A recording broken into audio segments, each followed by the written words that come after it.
Battus lors de leurs 2 derniers déplacements, les Canets 7e affrontent une équipe guingampaise 10e et qui vient de récolter 9 points sur 12 possibles. Pascal Duprat compte sur la solidité de son équipe à Dornano où ses hommes ils sont invaincus et n'y ont toujours pas encaissé le moindre but.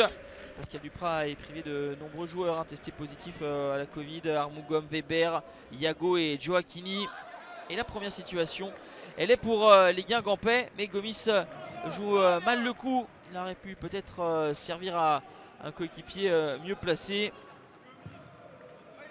Une nouvelle opportunité pour les hommes de Mecha Bazdarevic avec ce centre tendu. Intervention de monsieur Léonard pour une faute sur Rémi Rioux.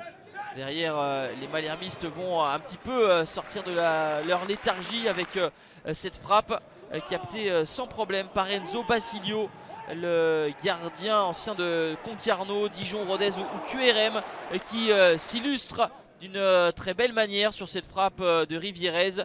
Il est préféré pour la 2e fois consécutive au gardien danois Nikolai Larsen, peu convaincant à hauteur de quelques erreurs. Pas de but, mais des jolis yeux. Ici à Michel Dornano, 0-0, possession équilibrée. Mais les occasions, les buts et les tirs sont plutôt en la faveur des malherbistes, notamment sur la fin de la première période. Et c'est sur cette même lancée que les hommes de Pascal Duprat reviennent des vestiaires avec cette frappe un petit peu vicieuse. Elle a été légèrement effleurée. Vigilance d'Enzo Basilio. Derrière, Basilio va devoir intervenir sur cette tentative lointaine d'Hugo Van der Mesch.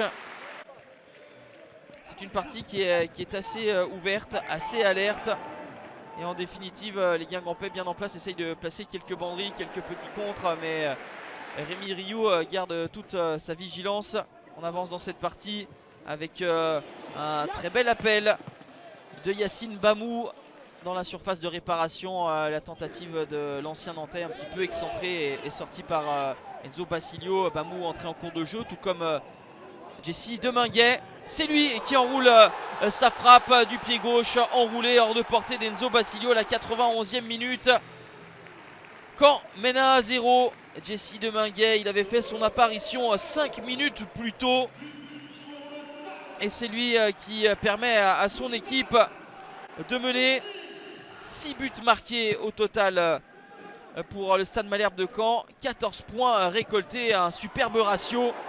Et Rémi Rioux lui sort la claquette qu'il faut dans les derniers instants pour permettre à Malherbe de conserver son avantage. 1-0. Caen arrache un précieux succès, le 4e en 8 matchs et se repositionne parmi les équipes de tête.